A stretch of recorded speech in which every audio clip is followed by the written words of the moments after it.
oh le deliver man hi ka chen la lo lom le fe ka che u hai ngai ve va in hi puya ni sang kha voin ni ru ni lai tho chan ni lovin sir top ani a chuan hey zanina kan khwa ro puya local volleyball tournament a oma finals in an khel do na chu hey just minute ne kan en ve do na kan om na hey just minute do ra ni a ti chuan zena final khel tur te hi ruat volleyball club te le hey kha le lam hong kha semi pro draw ami kha team win kha oh semi pro ho in finals in an khel do chu kan en do na ni bu nom tek tek ka bang hai an kal sup ma ole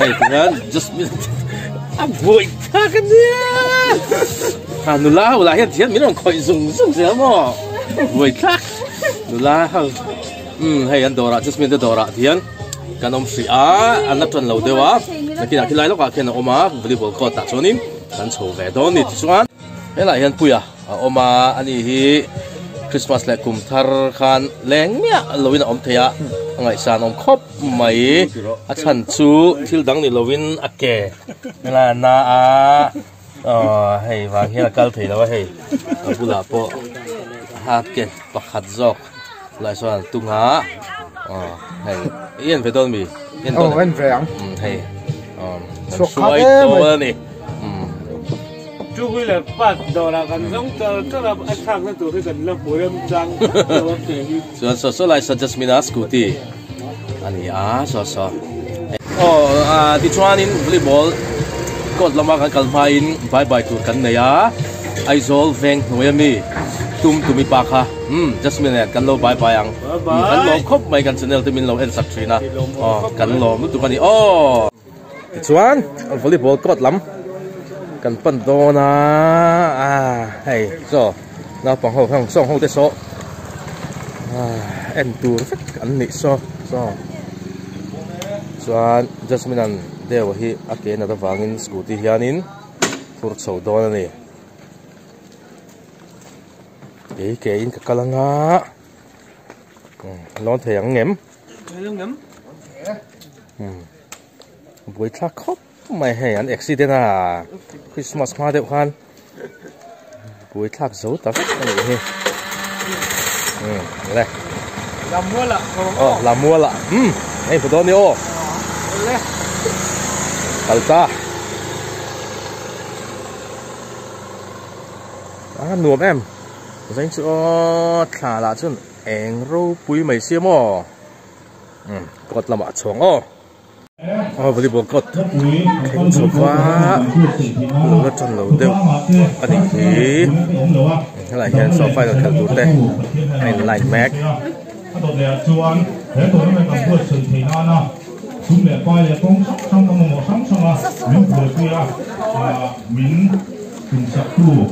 ngai xuống te po chan sam nei don dia thì ngay trong hội phụ chân Stephen này về đón này hay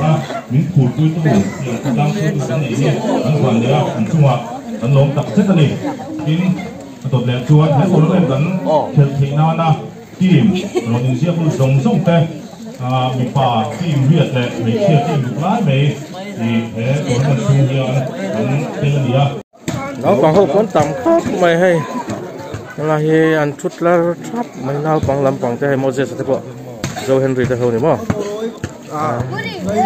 an en sắc to mẹ làm xin thế là mà thế bộ hiền ông mà hay đi thế hậu tên thì an pa thế hậu nè là to hậu chiếm lâu đậu chút tiền en po lại trong đó nhỉ túi kép đó mấy ai đây just mình là đeo cô xí thì nó chống cho rượu bị người có bắt cho rượu bị chúng ta để không cho rượu được rằng á về cần hey himo bắt cho rượu về lô bụng về tu này cái lạnh cuốn lúc anh ấy cần nhiều hey lạnh cuốn này ăn và ăn mà đại ăn đại lẽ vậy ai hay tận đó sumanga boka si dat sak kota le áo để mày luôn thì mua rồi chú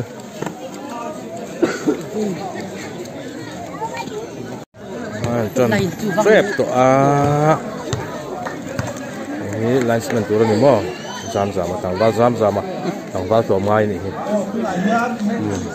Suan helam pang hi Seri Pro volleyball club 10 nia supi lo mi ho ki ruat volleyball club 10 ni ini ruat di volleyball team 10 ni ruat di volleyball team lam tangin puan thodian aro service do ni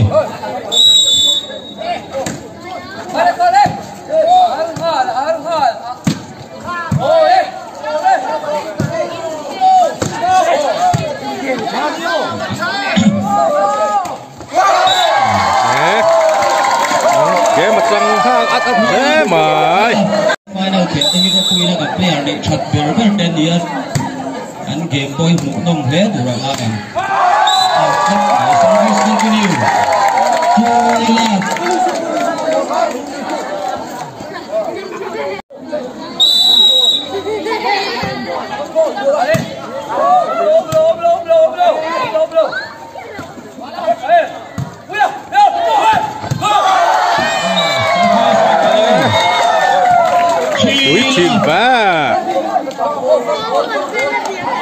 hian Pumaya lo service đó đi chẳng val po thì tổ lo này đi chung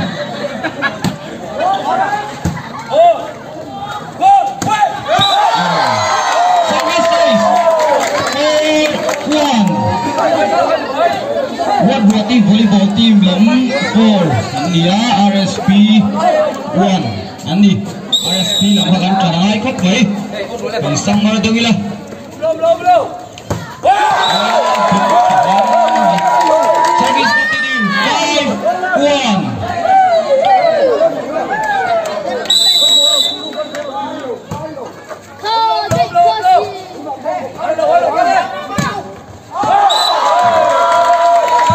service continue 6-1 trong đường lấy muốn ông lộ sầu trăng đấy service continue 17-4 tu dia lam Rafael apa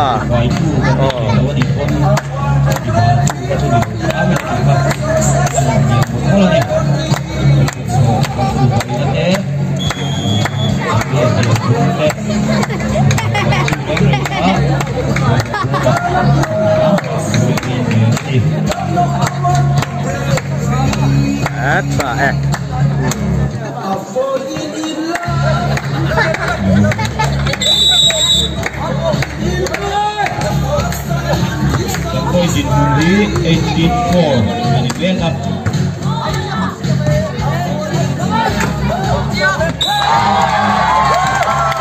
Service continue 19-4. Yeah.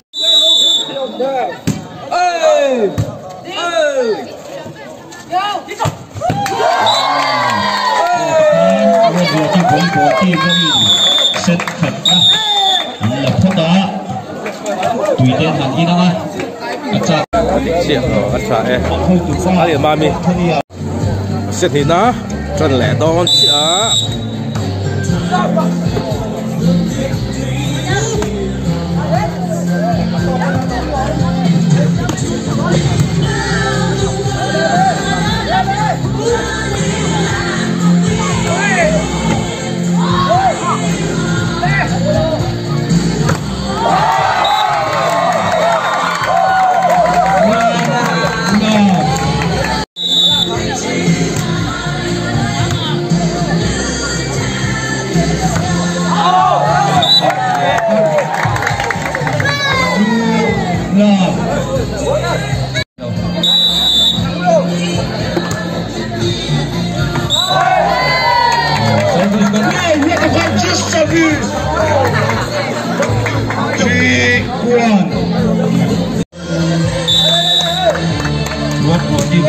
team là phía set thật na 25 tệ đi nắm lá set bị nó hình là không để thầy cô đến RSP lam chân ai phía à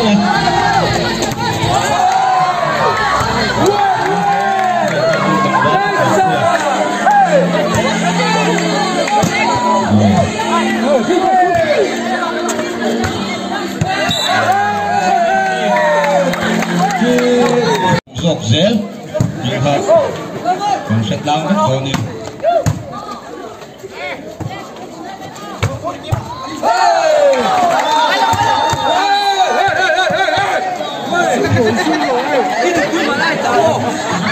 service continue.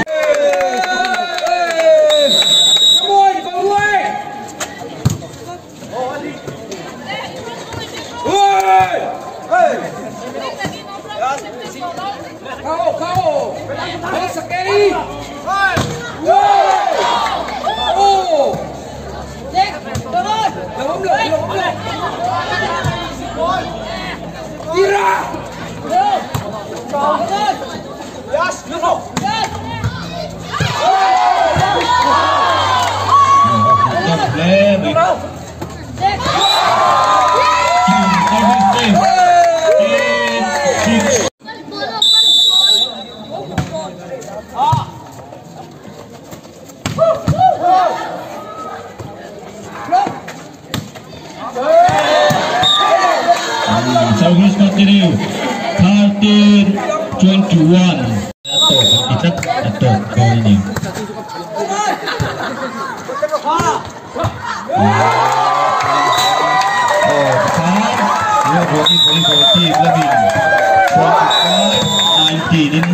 Set ni dah, anda lihat tadi. Tengah hian set tum na, hian con lệ đô na. Set tum na hi ruột volleyball club te hian la le ni chuan. Champion đó ni. Sang lệ đô na.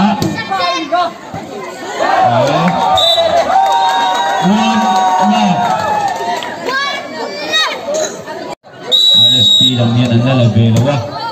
Chú vòng chuan RSP làm hian cho nó ai thế ni.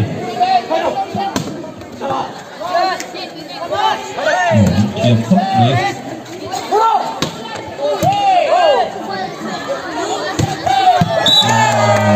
Service game 1-2.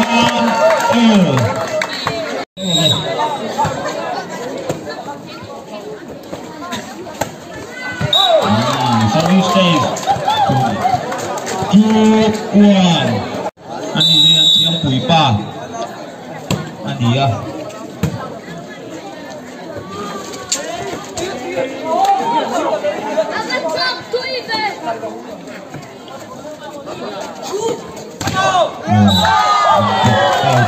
Service change 2-all.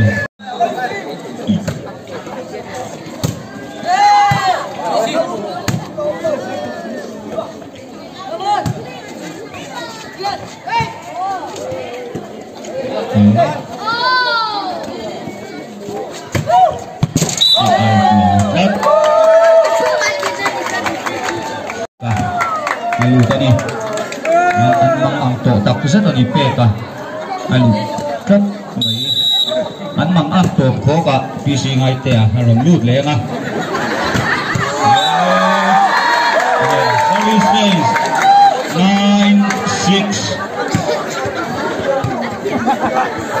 ดูหัวใจ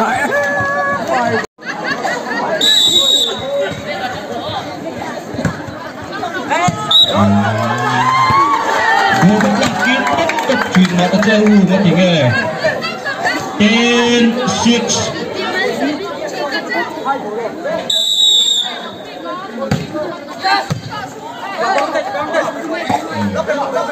10-6 chim lama trong cor adum ball ha tahi RSP ro pui semi pro ten dia lama trong tahi ge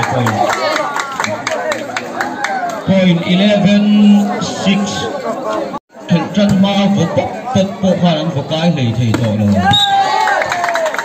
Service change 18-11. Chúa là champion đó đi. Đầu lắc tiêu về tôi sẽ khật lép su. Mà lắc khoảng ông lâu lâu mì bùi, bốc bốc ăn bùi bốc bốc. 21-17 ini. Service continue. 22-17. Time of second call Donen.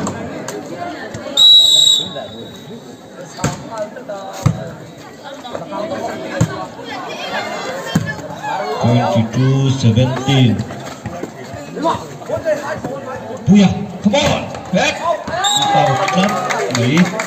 Service.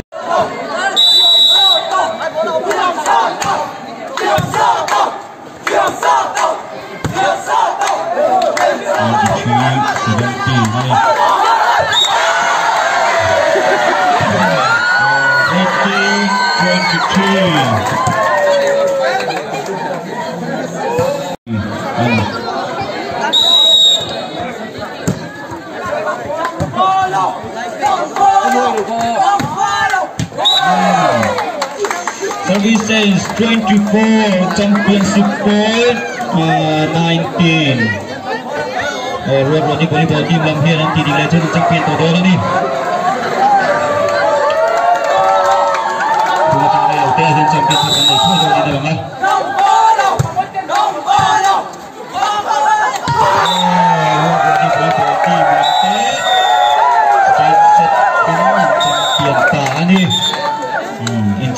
Inci by two. Nakuha kalau ula. Zai anong tepat dengan klub pura lom dona.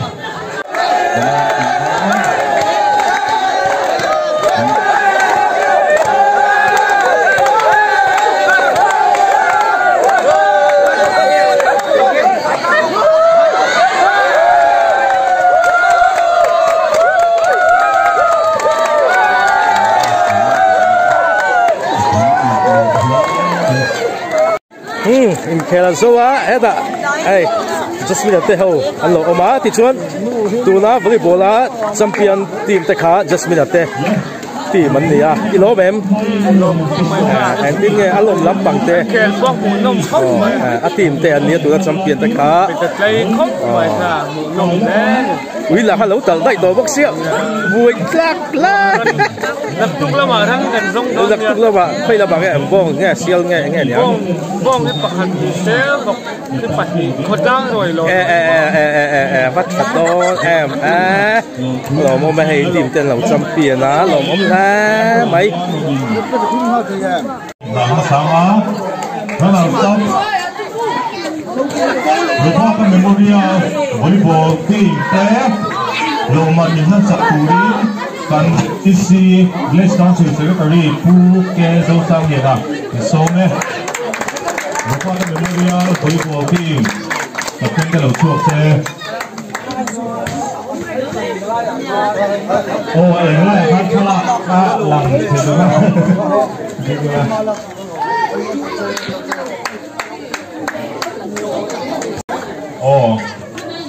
na chuan mi pa kana sap Loman minat sakturin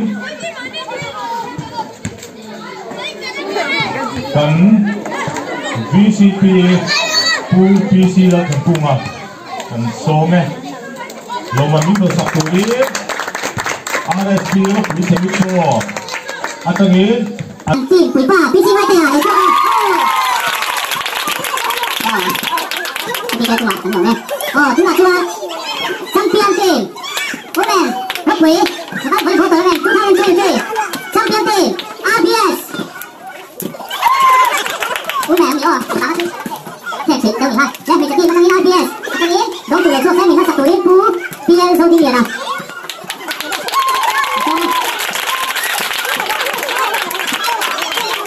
quyết định đi anh chứ mà